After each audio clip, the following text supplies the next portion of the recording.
ভারতের ইতিহাসে এমন এক গল্প আছে যার মূল্য আজকের দিনে হাজার হাজার কোটি টাকা। কিন্তু সবচেয়ে অবাক করা বিষয় হলো এই সম্পদ হঠাৎ একদিনেই গায়েব হয়ে যায়। কি ভাবছেন, কোনো সিনেমার গল্প বলছি? না, এটা কোনো সিনেমার গল্প নয়, এটা বাস্তব ইতিহাস।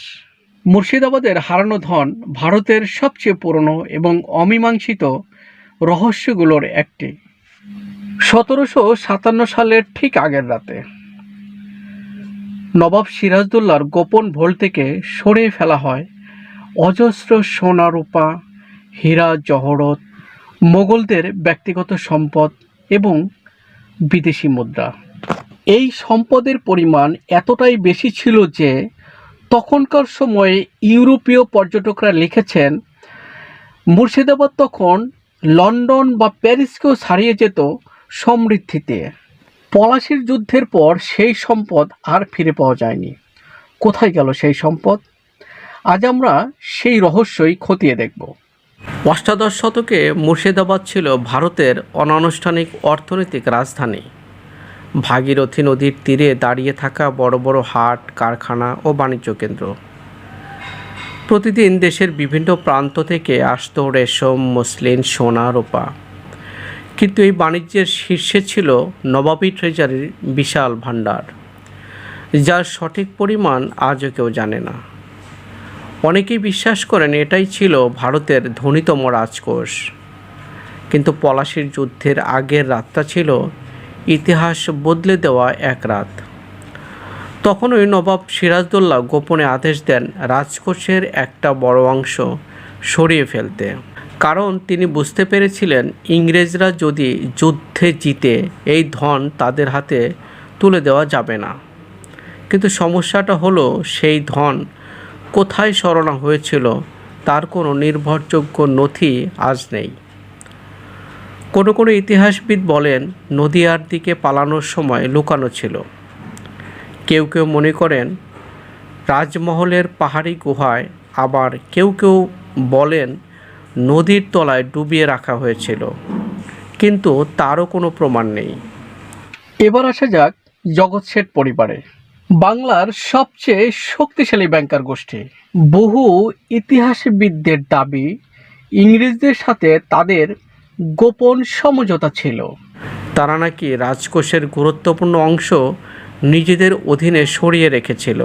কিন্তু পলাশির যুদ্ধের পর পরিস্থিতি এমনভাবে মোড় নেয় যে ইংরেজরা নিজেরাই জগৎ শেঠের ওপর হামলা চালিয়ে প্রচুর সম্পদ নিয়ে যায়।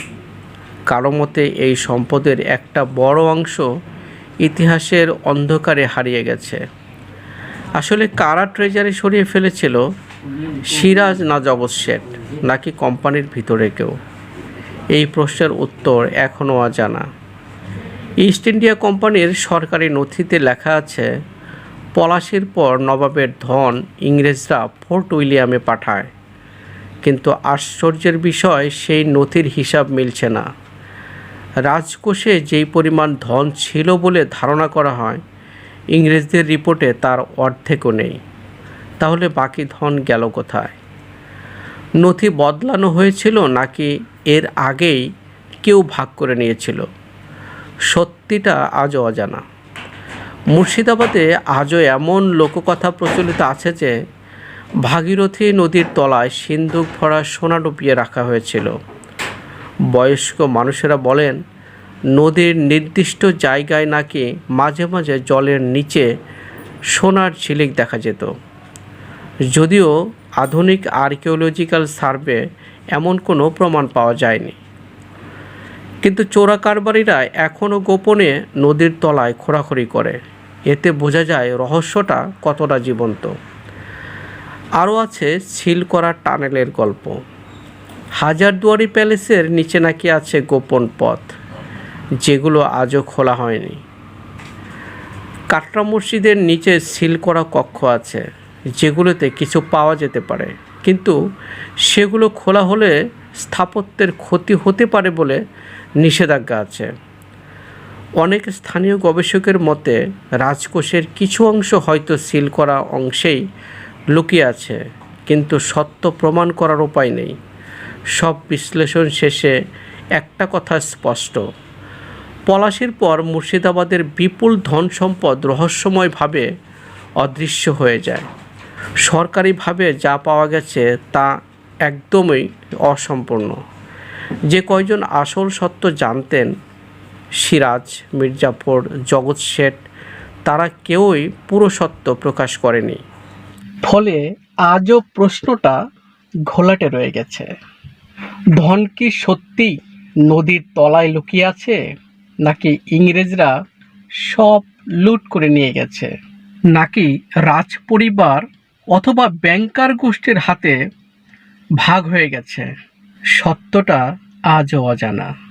ভারত 260 বছর ধরে এই রহস্যের উত্তর খুঁজছে, কিন্তু আজও কোনো নিশ্চিত প্রমাণ পাওয়া যায়নি। আর এ কারণেই মুর্শিদাবাদের হারানো ধন ভারতীয় ইতিহাসের সবচেয়ে আকর্ষণীয় এবং রহস্যগুলোর একটি। আপনার কি মনে হয় আসল সত্য কোনটা? আপনার মতামত কমেন্টে লিখে জানাতে ভুলবেন না।